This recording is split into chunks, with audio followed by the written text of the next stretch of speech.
If all goes well, this video will have fulfilled its role and expired just a few weeks after I publish it.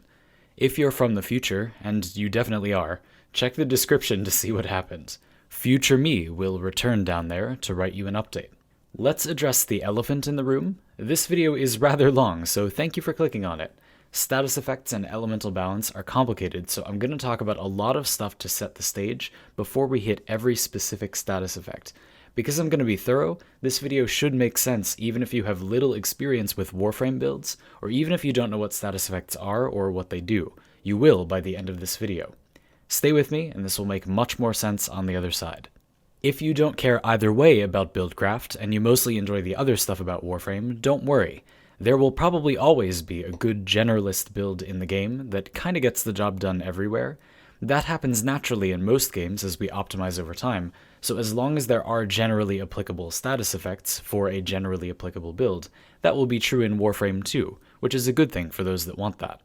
If status effects end up in a healthy place once again, I'll make a video just for those of you that don't like buildcraft so much, and talk about that generalist build so that you can use it and focus on the other parts of the game you enjoy. That's important for balance too, anyway. On that note, behold! Status revised in Warframe Update 27.2.0 needs revising, and that's because Viral has gone viral. You'll understand why once we talk about what happened to it and everything else. If you wanted a generalist build right now, just put Viral on everything. I'm going to talk about all of the other elements first to lay the foundation for the more complex stuff, but basically I'm going to recommend bringing Gas up to viability, bringing Viral's absurd power level down to just viability, and leaving Corrosive alone until that's done, so we can see if those three can happily coexist and bring weapon build diversity back into existence. So yes, I'm suggesting weakening Viral, but Viral provides a powerful, broad type of effect, so don't imagine weak Viral, imagine balanced Viral. That's the goal. If anything, it would be harder to make a version of Viral's effect that's weak rather than one that's balanced. It's not impossible to balance that effect, and the way we'll get there is by helping as many people as possible understand what's going on now. I have a lot of other small recommendations for most other status effects, but I've sorted things a bit into three general categories. Staple effects like Corrosive, Viral, and Gas, utility effects like Cold and Heat, and mostly innate effects like Impact and Blast. Staple status effects are what you're considering between to get a stacking damage multiplier out of your status chance, and since they all use Toxin, you can only build one at once most of the time. Utility effects supplement those staple effects, and mostly innate effects are mostly innate. Often not chosen, they're often just what's on a weapon, so balancing those affects base weapon balance directly more than build diversity. So that's what we're doing here, establishing what's at stake when balancing status effects and weapon build diversity, explaining what every status effect from every damage type did in the past for reference, and currently does right now, and then suggesting changes for new versions when necessary to try to restore healthy build diversity. Wherever possible, I want to keep the positive changes this update made too, but I do think this update threw the baby out with the bathwater a little bit. Things will not be the same as they were before, which is good. There are some improvements in 27.2, but there were good things about the previous state of affairs that we lost, so we're going to try to get the best of both. Overall, I think that most of the new status effects, what they do, make perfect sense. It's just that the numbers needed to be adjusted. And at the time of this recording, I know that our developers already have and plan to continue to change these new status effects, just like they do with most all new changes, but there's still a lot of confusion to clear up and ideas to put on the table, so I'm here to do that. You'll notice that there are no timestamps for this video, because balancing status effects means considering all the options. Good balance changes for this topic would be meaningless without hearing them all.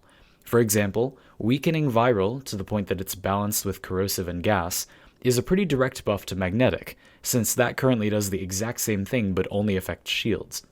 Weakening Viral's effect makes Magnetic contextually stronger, so my suggested changes to Magnetic are minor, because most of the functional change would come from the changes made to Viral, but that wouldn't make sense without hearing what I want to change about Viral. Anyway, moving right along, everything I'm going to say is in reference to enemies around levels 75 through 100.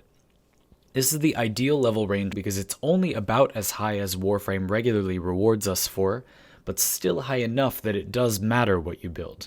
Most weapons cannot overwhelm enemy armor with raw damage alone in this level range, and against unarmored but shielded enemies, there's plenty of damage to be gained from status effects.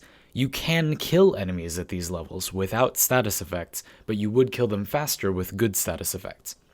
Too much lower than this level range, like say level 50, and most weapons will do as well as it's really meaningful for them to do, as long as you have your basic multipliers at all. As long as you have base damage, multi-shot, elemental damage, and ideally some crit stats, most any status types, or none at all, will work. It makes little difference, because the enemies are simply easy enough to kill if you fully build out a weapon but ignore status. Too much higher than this level range, Warframe simply doesn't reward us for fighting regularly. So 75 to 100 it is, because those are the levels that, in my estimation, Warframe tells us it's balanced around. For this update specifically, the armor scaling changes should, on paper, already be very noticeable just after level 75, but of course the status effects have changed too. Now, some players don't see those levels frequently. Those players don't need to worry about endgame buildcraft yet. On the other hand, if all you ever do is run arbitrations through a full hour, you are indeed getting regularly rewarded for fighting stronger enemies than these. Fair enough, but now we're all on the same page, and none of what I'm going to say changes much if you increase the level range a bit. I hope that makes sense. In the background of this video, I'll be showing you some gameplay with Gas, then Corrosive, and then with Viral. So far you've been seeing Gas, but you can see those status effects for yourself.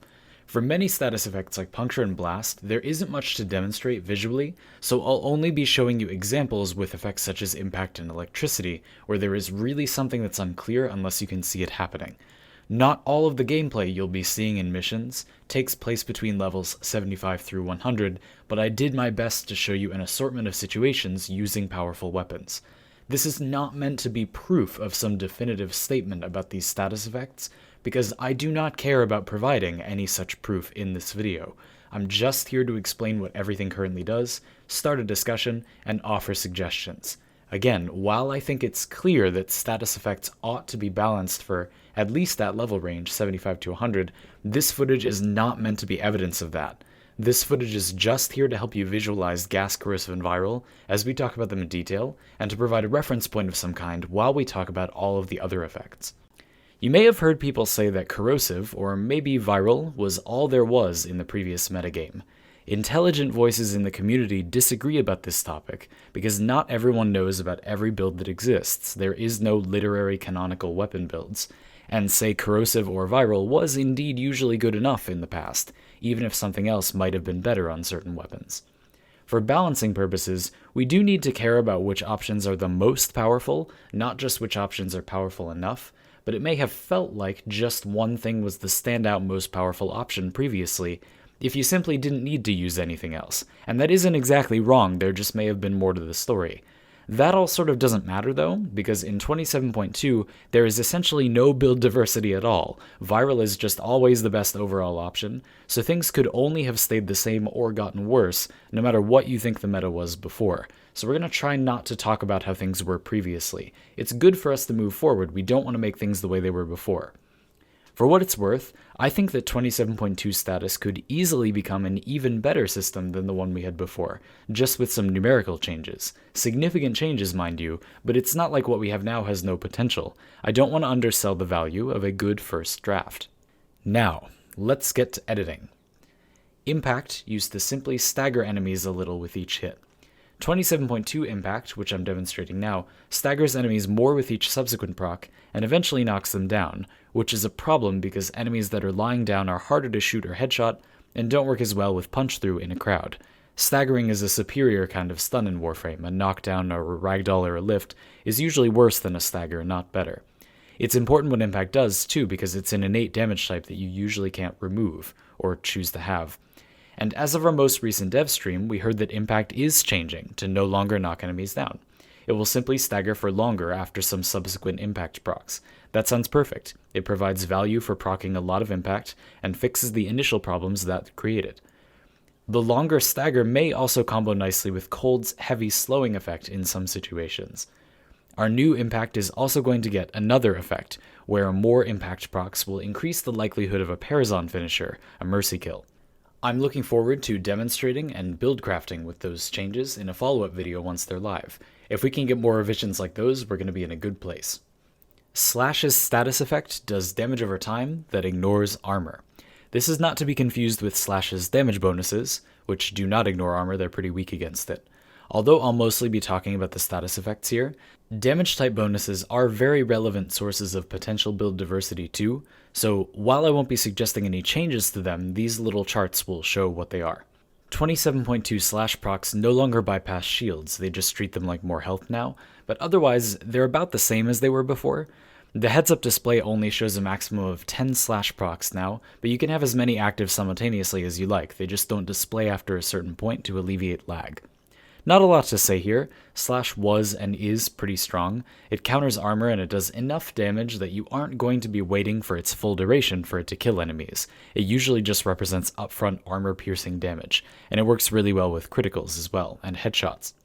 What I want you to keep in mind as we move on is that while Slash is an innate damage type that you usually can't add to a weapon, Hunter Munitions is a mod that exists. So anything that synergizes with Slash, I'm looking at you, Viral, has to be carefully balanced so as not to be completely insane alongside it, since almost all primaries can just choose to be slashy if they want to, with Hunter Munitions.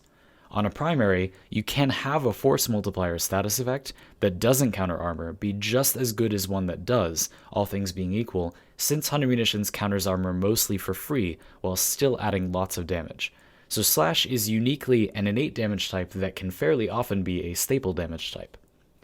Puncture used to reduce enemy damage by 30% for a duration. 27.2 Puncture can stack up that effect to a stronger maximum reduction of 75%.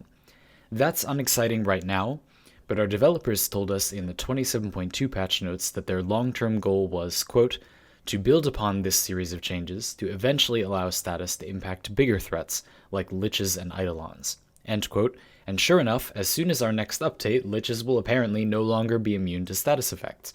Puncture will probably be pretty good against these enemies that survive long enough for you to want to reduce their damage.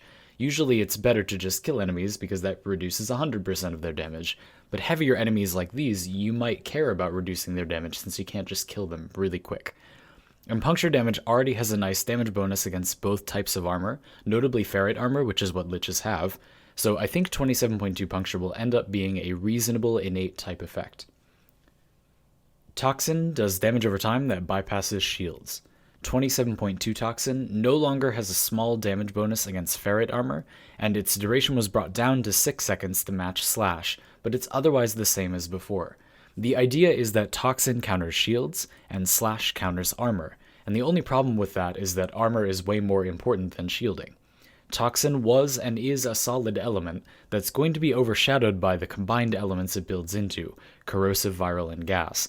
But there's a whole lot to say about those later. The biggest change to Toxin is that Gas no longer creates Toxin procs, but that's more about Gas than Toxin.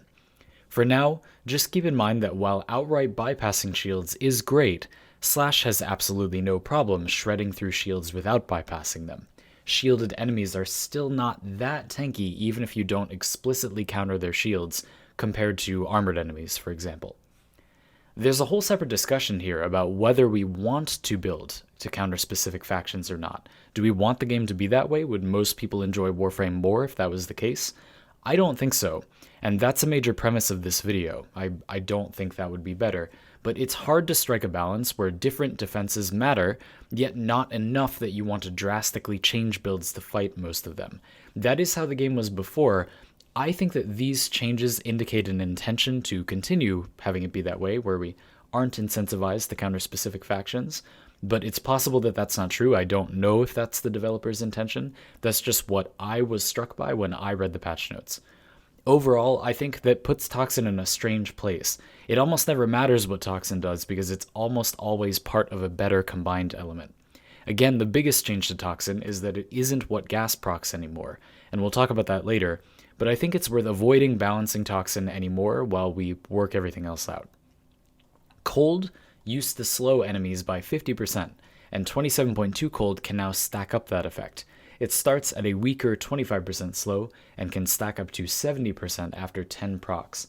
As with most 27.2 statuses, these procs wear off independently of each other on their own timers. Note that a while ago, cold stopped slowing down status durations. Cold used to have an effect where it would make status durations expire less quickly, so that was kind of a weird damage multiplier to some damage over time effects, but that doesn't happen anymore. That change didn't happen in this update, it was a while ago, but as one of the people who helped popularize that effect when it did exist, I wanted to help raise awareness that it's gone. Cold is often a bonus damage type, or it's built into Viral, so it's okay for Cold to have a smaller niche, and I do think my simple proposed impact changes provide some utility where an innately impact weapon might consider Cold more for a powerful animation lock against some types of tanky enemies, like say Noxus. Cold slows animation speed, so longer staggers and slower animation speed, that could compound to make enemies essentially freeze in place. Cold also has a respectable damage type bonus set, good against alloy armor and shields. Not every element will be or should be this earth-shattering monstrosity that's a staple of buildcraft, so as a more niche element or often an add-on to another element like corrosive or gas, I think 27.2 Cold is a fine new iteration. This makes a fair utility element. Heat hasn't changed at all in 27.2, but its context has changed quite a bit, and it does work a little differently from other 27.2 status effects. Heat procs do three basic things. One heat proc reduces enemy armor by 50%. That doesn't stack. It also doesn't happen quite all at once. We'll get back to that in a minute. Each heat proc also does damage over time that doesn't ignore armor or shields, but unique to heat is a damage accumulation mechanic. As you proc more heat, the duration of the stacked up procs is refreshed, and the new damage is added in. That can stack up infinitely. Finally, any fresh heat proc also provides a short stun as the enemy flails in panic because you set them on fire. I said that heat's context changed a lot. That's in two main ways. First of all, as always, you can build heat alongside Viral, but Viral has gotten a lot stronger. Viral can now stack up and provide an increasingly large multiplier all by itself. So one heat proc that takes out half of an enemy's armor, again more on that in a sec, has a ton of value alongside 27.2 Viral's effect. Viral is an engine, and heat is the perfect enabler. Viral heat is the outright strongest combination alongside Viral Slash in just about every weapon in the game right now, when Viral isn't already the strongest just by itself, which is the central issue with these status changes. That's Heat's half of the story, but I don't think Heat is the problem. And even if Heat was rebalanced to work less well with Viral, you remember that 100 munitions thing I mentioned before? That would make Slash the new problem, which I think makes Viral the problem if it's causing these issues with many different effects, and we'll talk more about that when we get to Viral. The second way that Heat's context changed is with respect to Corrosive. We'll get to Corrosive when we get there, but previously a Heat proc was pretty much just two Corrosive procs that didn't stack further, since Corrosive would remove 25% of current armor and then 25% more current armor. That was pretty close to just removing 50% armor with one Heat proc. So sometimes that was what you wanted, but it wasn't great compared to Corrosive if you could just get a couple more procs. Now Corrosive gets to 50% armor reduction much slower than before, so the value of one single proc that removes 50% of enemy armor has gone up. Now, Heat doesn't remove 50% armor right away. A little detail about Heat that I was referencing before is that it technically takes a second or two for that effect to fully kick in. The armor is reduced over a very short duration after you get that one Heat proc, but you do get the full effect from just one proc, and usually only one mod slot on your weapon. So in those two ways, it's still much stronger than a handful of Corrosive procs, even if you stack that Corrosive pretty fast. Again, alongside 27.2 Viral's extreme power level, this pushes that combination over the top. It's just useful to think about how it worked before compared to now to understand why it might be stronger even though Heat itself did not change. One final note about Heat, which has more space in this script than any other element even though it was the only status effect that didn't change in this update. The accumulating damage over time effect on Heat has always felt a little weaker than its description and numbers would indicate to me. That might just be me, and maybe there's a very specific way to build it that I haven't thought of, but I thought it worth mentioning. It would be cool to have Heat accumulation focused builds for enemies with lots of health, or maybe that just limits design space and that effect has to remain weak so it doesn't get out of control against bosses. I'm not sure.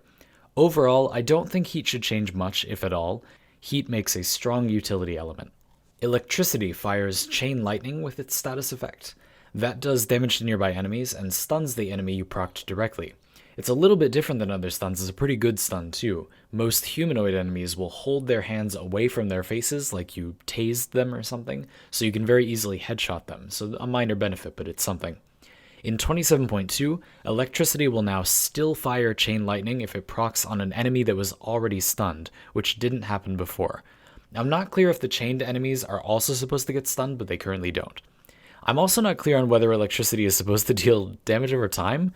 Currently it behaves very much like you'd think gas would, and surprisingly the damage is pretty solid against multiple targets, even with armor. I think it would be spicy if the damage was instant, as that's assuming it's working as intended now and is meant to be damage over time. The range is pretty low, but as we'll be discussing soon, high range area of effect is gas status's domain now, so maybe that's fine. Electricity did and does have a small niche as the only non-combined elemental status effect that touches multiple targets, which can be useful on sentinel weapons to get much more assist credit for synth deconstruct and Deathcube's energy generator. And you'd think that electricity would also sometimes be useful on condition overload melee weapons, since you could use just one more mod slot to add a status effect to many enemies with just one status proc. But since that damage over time doesn't show up as a status effect on the chain lightning enemies, yeah, okay, hold on, where does it come from? Is this how it's supposed to work? And it really looks like a circular damage radius and not like chain lightning. Okay, watch this. Electricity proc on that one, I'm going to pull it with Valkyr's Ripline, and the enemies that were nearby stop taking damage if I pull it away. So to me it looks like electricity procs emanate damage over time exactly the same way that gas procs do. So that would mean that electricity and gas are almost identical status effects, except that one comes with a stun and takes less mods to get. Also, gas is getting some changes already, and we'll talk about those later, but it's still kind of weird. I'm not sure. Anyway, currently electricity is a pretty limited utility status effect with some odd, possibly unintentional damage mechanics that are surprisingly powerful. It's possible it could be a staple effect on occasion, and it's worth noting that you can build electricity alongside gas, which is also most effective when hitting multiple enemies, so that could be kind of cool. Blast used to knock enemies down, now it doesn't, and instead applies an accuracy debuff that stacks up to 75%. It starts at 30%, each subsequent proc is worth 5% more. This is one of the only status effects that completely changed to something totally different in 27.2, but I really like this version because it preserves the idea that hitting enemies with a huge explosion keeps them from hurting you in some way, without knocking them over. So it sort of is the same in spirit, it just doesn't have that inconvenience of them being knocked down, which as we discussed earlier is usually a bad thing, you don't want them knocked over. Blast is a very common innate combined element, so this change mostly serves to modify the behavior of those weapons that have that, and I think it's welcome. This is a solid new blast proc. Remember, not everything is going to be the best thing, that's not how best things work. This is mostly an innate damage type and a role filler, and it fills the role. Radiation turns on friendly fire for enemies, and 27.2 Radiation now adds a friendly fire damage multiplier to enemies that stacks up. It starts at 100% and can go hundreds of percent higher. Normally, the damage enemies deal isn't a lot if they're attacking each other, since it's balanced for us measly 10-0 and our enemies have orders of magnitude more health, but if you can deal with enemy armor, a big pile of radiation can indeed allow enemies to realistically kill each other. You would get the most out of this by quickly loading them up with status and then moving on, not waiting for them to kill each other, but moving on to kill other enemies while they take care of themselves. I think if that's going to be the way radiation could be good, I think radiation's duration needs to be longer, because it does take them a little while to kill each other. Maybe 15 seconds or so would be reasonable. And I also suggest that enemies get some armor piercing when attacking each other, maybe like 50%, to make radiation more workable in its niche without a bunch of extra support, like you're seeing here with Oberon. You know, this works out, they'll kill each other, but I had to use a couple of other abilities to help it out. Otherwise, I think this is a fine iteration on radiation and could make a new, very weird but interesting niche option. Radiation is most often used for its high damage bonus against ally armor, which many bosses have, so having a more limited utility status effect does make sense, though that might feel less sensible as enemies like liches are vulnerable to status. Although liches aren't vulnerable to radiation's damage bonus, a lot of bosses like them are. Now we did learn in the most recent dev stream that liches and such will be getting slightly different effects from some status effects. They're going to have a sort of VIP status with regard to status, so we'll see what happens there. Maybe it will be a cool strategy to turn their troops against them. 27.2 magnetic is 27.2 viral, but for shields instead of health. They do the exact same thing, just one applies to shields, the other applies to health. So I'm mostly going to talk about that effect in general when we get to viral. For now, just know that it's a stacking damage multiplier against shields, and the numbers are pretty high. This time it's not the problem that the numbers are too low or high or something. That part's fine. It's mostly a meta thing about countering shields. Magnetic also negates shield regeneration while a proc affects a given enemy, and while all of that's a lot better than it used to be, 27.2 Magnetic has the same problem Toxin has compared to Slash. It's just not that important to directly counter shields compared to armor, and the engines we use to counter armor and health easily plow through enemies with shields too. Also, Toxin itself is a challenger to Magnetic, since it just bypasses shields altogether, so even if you were incentivized to build specifically against shielded enemies, which I don't believe you are at the moment, but even if you were, you could just build Toxin. And also enemies don't die when they lose all their shields, so countering them really hard leaves the enemy with plenty to live off of, whereas Toxin, that would kill them. As I mentioned before, I don't think all of that is necessarily bad. I don't know that Warframe would be a better game if we needed to rebuild against each faction. What I do think would help is if each faction had some more unique character. I have two different recommendations for new magnetic effects. So I think one way to make 27.2 magnetic interesting is to buff enemy shield gates and make it disable them. I don't even really notice them at the moment. Make that invulnerability last like a solid 2 seconds. Okay, that's probably too long, but remember that you can bypass them with absurdly high damage or by hitting a weak spot, so you won't always have to wait to kill every corpus, but at least with a longer shield gate, you would notice the benefit of something that counters shield gates. That way, even a splash of magnetic would be noticeable in its niche, and then the incentive not to run Toxin could be that you could be building that into, say, gas instead, which could potentially be better against a wider variety of targets, if it wasn't currently kind of bad, but we aren't there yet. My other proposed change for magnetic is the only entirely new effect I'm suggesting in this video. It's a radial pull. The idea is that magnetic procs simply group enemies up. It doesn't hold them there like Mag's Magnetize, and perhaps each proc is just a yank, so like Magus Anomaly, so only a bunch can bundle enemies up tight, but you do a magnetic proc, the enemy just kind of yank toward each other. This synergizes with a few other elements, and it's an interesting effect with explosive weapons, since it helps subsequent shots deal higher damage by avoiding radial falloff. If you shoot once, and then you proc magnetic, the enemies you shot on the edge that didn't take much damage may get pulled toward the center, and then once the group is more tightly packed, your second shot will do more damage. That just sounds like a fun buildcraft tool. My thinking is that maybe a better way to give shields an identity is to make them less counterable, rather than making them basically more like armor and more durable, and then giving us tools to counter them, but it still ends up being more important to counter other things, But that's a very different direction for magnetic status effect. I do think it's a good idea to consider, since it's going to be hard to balance an effect that's only a damage multiplier to only half of only corpus enemies' effective health totals. At least right now, the state of armor makes it clear that part of countering Grineer is building some chemistry onto your weapons on the modding screen to get through that armor, while corpus have more of a burst damage and utility strategy, and infested are a Zerg strategy faction. I think that's more than fine. It's okay for Grineer to be harder to counter on the mod screen than other factions.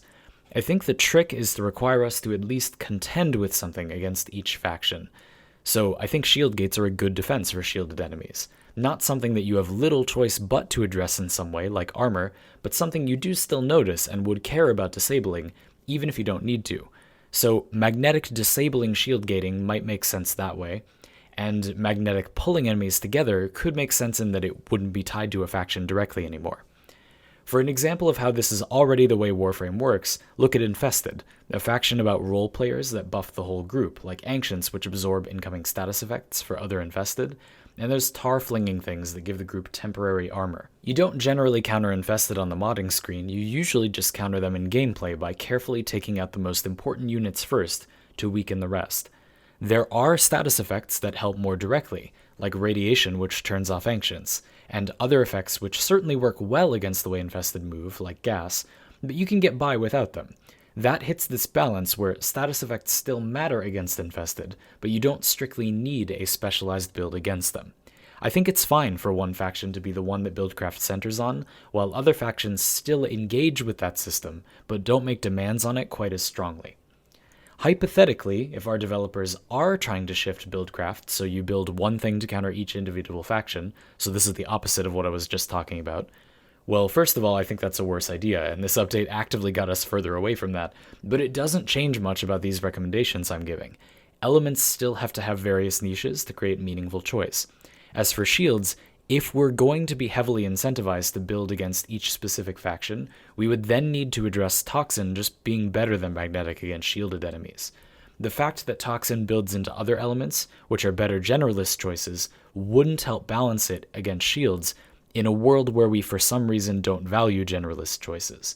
In that case, making Magnetic just pull enemies together would fix the problem by forfeiting the competition altogether and just making it do its own thing.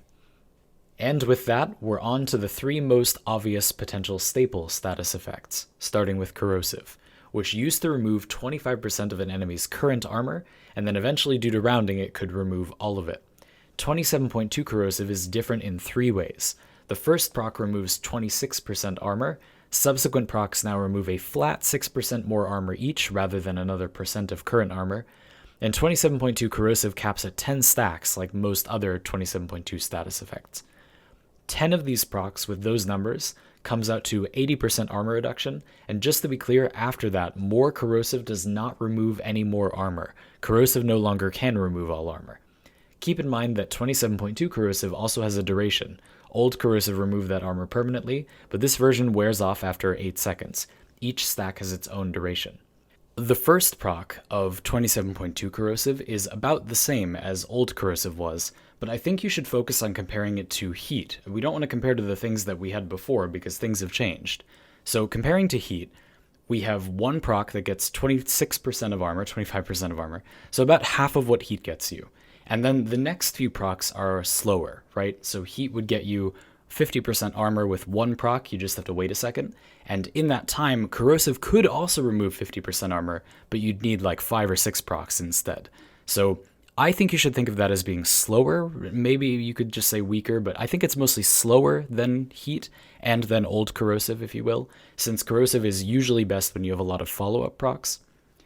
Armor's diminishing returns also mean that that last 20% of armor that 27.2 Corrosive leaves on is worth quite a lot of damage reduction, but 27.2 Corrosive's inability to fully remove armor can also very rarely be an advantage instead, since this version of Corrosive can't ever remove its own damage bonus. Still, the point of a damage bonus is to increase your damage, and not removing 20% of an enemy's armor does lower your damage by a meaningful amount, so it's not like you aren't paying for that.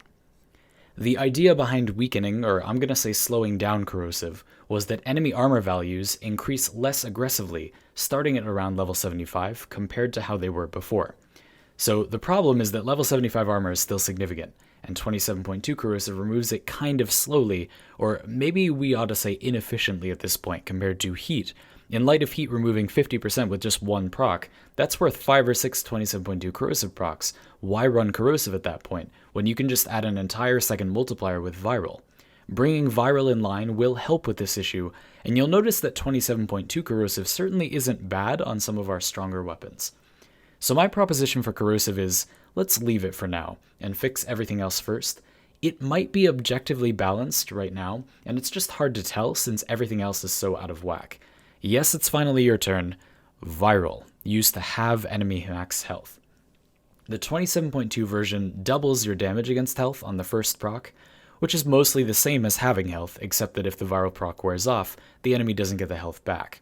And 27.2 Viral can also increase that damage multiplier further. You get 25% more damage to health with each subsequent proc, and it's capped at 10 like most others are. The issue with Viral itself is not complicated because it didn't really change. It just gained the ability to stack. It was already a powerful effect before this update, so what else was going to happen but total dominance if you made it stack up a bunch more? And of course, Heat has also stepped in as an ultra-compact mini-corrosive that can be used alongside Viral if you can't get access to Slash with it, to give you most of the benefit of Corrosive and all of the benefit of Viral that's upgraded into a fully fledged separate damage multiplier that works against all factions.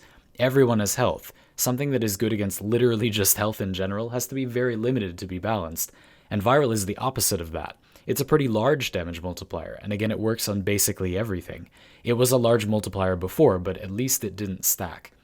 I think this is the tricky one to fix too, because at the moment, I've been mentioning Viral Heat, Viral Slash, how Viral can also get these other awesome effects alongside it, but in a comparison done by my friend Zelp, which you can see linked here, you can see that Viral on its own is better than Corrosive against enemies that have armor a lot of the time. So that's a big problem. That means it's way too strong. If the thing that Corrosive specifically counters is better countered by Viral, something that counters everything. Now I'm going to show you a little clip in the background of me testing Toxin weapons against Viral weapons against enemies that have shields. So remember, Toxin bypasses the shields entirely, and you're going to see that these Viral weapons do just as well, if not better, against some of them. I think Viral's core effect, basically just a damage multiplier, is a nice, easy to understand starting point for people to engage with status effects. It helps drive home the point that status is a damage multiplier like every other stat, and it simply works differently. It's very easy to understand why doing 100% or more damage to health would be useful. Understandability like that is important in a complicated game like this. And I think having some simple effects that are just more damage is also a straightforward, healthy option that fills out the game, maybe for those that aren't as interested in making specific builds, for example. The problem is that I can't think of very many ways to allow Viral to both have the effect it has and also stack that isn't overpowered or underpowered, yet is still meaningful. So the only thing I can think of is we could start at 50% damage to health and stack up to 150% damage to health, let's say. 150% damage is certainly still noticeably more powerful than 50%, but 150% more damage may also still be too powerful, I'm not sure. I guess I'll cast my vote for that narrowing option. Make Viral still stack, but lower the floor and the ceiling a lot, something like that 50% to 150% range.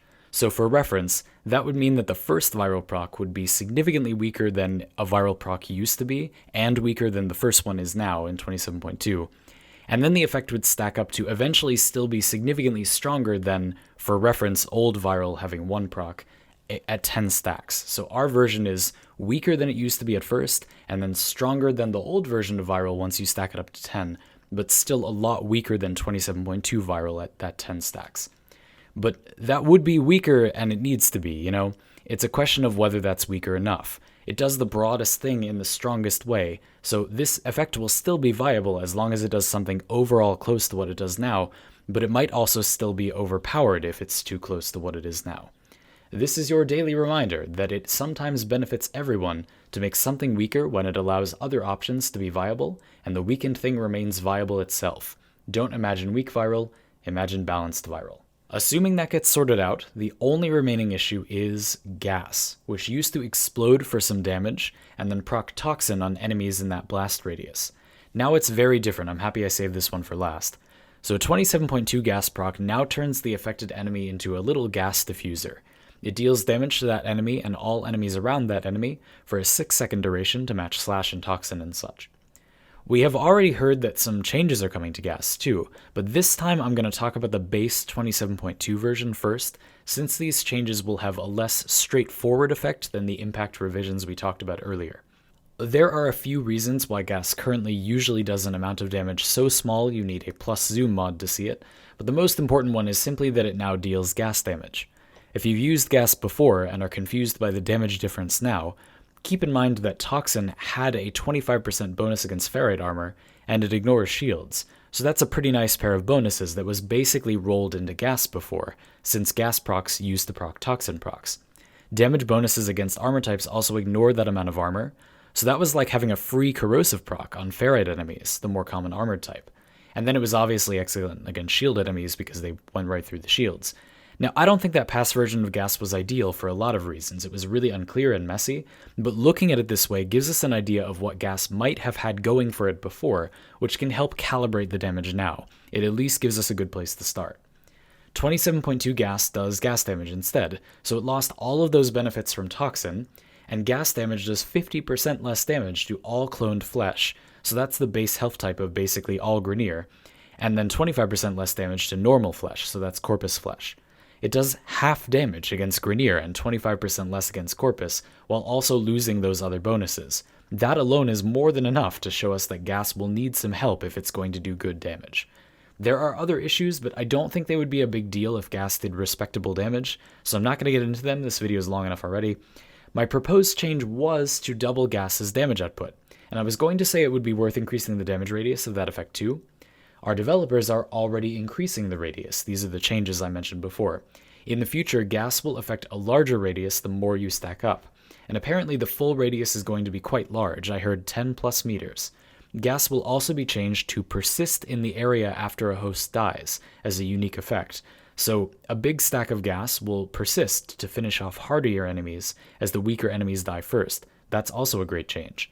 Gas deals its best damage when hitting many enemies at once, since they can gas proc each other, so increasing the damage radius of each proc does increase its functional damage when it's being used that way, so we'll have to see whether that increase is large enough to offset its damage being halved a lot of the time, as discussed earlier. A few of you might be asking why gas specifically ought to be good. Why not change some other element to have a competitive staple effect? There are a few reasons why it benefits the game for gas specifically to be a viable staple. First of all, as we've talked about a lot already, you can't usually have gas alongside the other staples, Corrosive and Viral, since they all require Toxin. Any other elemental combination would allow two of the three effects to be used together, which could create a new balancing issue altogether. That also gives weapons with innate corrosive, viral, or gas a more unique characteristic, since all three effects are quite good with each other in the rare event that you can pair them. That's a potential way to balance weapons that opens up some design space. The other big reason is that gas can potentially be good mostly where corrosive and viral won't be as good, which again opens up more ways weapons could be good. More status effects are woefully inconsistent on weapons with only a few instances of damage or low fire rate, and those weapons are often explosives or wave-based weapons that hit many enemies at once. Since most status effects are not great when you only get like one or two of them, these weapons could be great with gas, because a few of the many enemies hit would usually proc gas, and then that gas proc would hit nearby enemies, evening out the damage and helping those kinds of weapons reach viability without mountains of status chance. So the way a powerful version of gas would probably be good is a way that other elements aren't as good. So that's a good signpost for potential build diversity. It is worth noting, though, that if gas became too strong, if it's going to hit like a 10-meter area, of course it needs to only be really good when it hits many enemies. So that's a careful balancing thing that we have to make sure we hit, because if it was way too strong, if it just became 10 times more damage, we'd have the viral problem all over again, where you have something that you shoot an assault rifle at an enemy and it creates a gigantic 10-meter damage aura that kills everything nearby. So obviously that's a bad idea. It's got to be strong enough that it's good when hitting multiple enemies, and then not so strong that it becomes very good when hitting only one enemy, which is a difficult balance to strike. Where corrosive is a damage multiplier because it removes armor and has a very strong damage bonus with very few drawbacks, and viral is a damage multiplier because it is directly literally a damage multiplier, gas is a damage multiplier due to other nearby gas procs affecting other nearby enemies. The nearby enemies should create the damage multiplying effect. Enemies are grouped together often enough for that to be viable because this is a horde shooter. So I think that's a pretty solid set of staple effects. But that just about does it for the status effects. I think there are a few things going on that explain how this update happened this way. Some of these changes to status effects don't make very much sense numerically, so I want to talk a little bit briefly about why that might be. Community paranoia about nerfs has created a culture where if I was developing this game, I would want to shoot for generally weaker things first, so I could then buff them up afterward, rather than going for things that are more likely viable but might need to be nerfed down to become balanced. I would be afraid that the community would slander me for trying to balance a video game so that more options are more fun. So yeah, don't do that. That is part of the problem. If you're worried about a change, you can certainly come ask me. I'll happily try to start an in-depth discussion like this one about it, and hopefully help us all understand. Understanding is the solution. Whenever you hear buff or nerf, just pretend those words don't mean anything and try to understand what the change was instead. On the other hand, my dear developers, you too bear significant responsibility for a few of the more obvious problems with 27.2, like mostly viral, and I also feel that sometimes you folks are balancing the game around what the players think is good rather than what is actually good. For example, speaking mathematically, crit already wasn't the only relevant damage multiplier before this update. It was just easier to understand crit, and crit is more flashy, making it more popular. Changes based on stuff like that would of course result in new balancing problems. I completely understand that if much of the community thinks a game works a certain way, you have to address that, but there is a balance to be struck, and this wasn't it. Ending with a bit of levity here, I have a Q&A system on my Patreon called Parley that supports the channel by making even more content. People who support me at my Parley tier get to commission a discussion video once every month, and then I just facecam ad-lib discuss it. So a couple of weeks ago, my patron True Mr.FOoT asked me to discuss the upcoming status chance changes right after the dev stream in which they were announced. These were some highly interpretable changes at the time, and many people, myself included, got a very different idea from what we ended up with. So that video that I made aged like a fine wine, and in practice it features me theory crafting a totally different system where status chance over 100% gets you a second effect for a given element. So for example, radiation was a faction damage bonus. If you proc radiation and you have over 100% status chance, so you proc radiation twice, quote unquote, the second proc gives you a new effect, right? Which is not at all what our new system is. So obviously, since I was completely wrong in just about every way, I felt I owed Mr.FOoT a proper video on the topic. So I hope this satisfies that, Mr.FOoT. Thank you for your patience. If you want to watch that video and laugh at how far off I was, I've attached it for you. I'm still very excited for the revised version of Status Revised. I'll be making follow-up videos as new and improved versions of these 27.2 effects go live, and I'll catch you all on the other side.